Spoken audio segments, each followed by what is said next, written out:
Well, I truly believe in what came to be known as the Reagan Doctrine.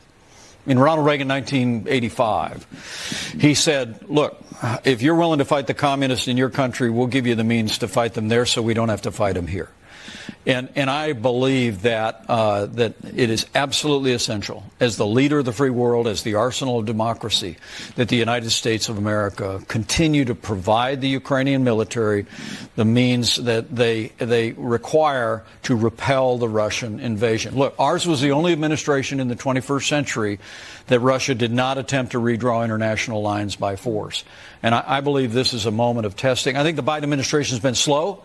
I mean, most recently they promised 33 Abrams tanks in January. Here we are in March, and they're saying it's going to take another year. Well, the same with Taiwan. Well, aren't there contracts in place for Taiwan to be getting this armament that it needs to face off on China, and they still haven't received it? Yeah, we ought to be making sure that Taiwan has the military means to defend themselves.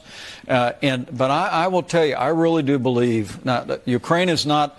Ukraine is not our war, but freedom is our fight. Yes. And I think it's imperative that we provide the Ukrainian military what they need. They've demonstrated their strength. Karen and I were actually in Ukraine a year ago. We crossed into the border after the initiation of hostilities.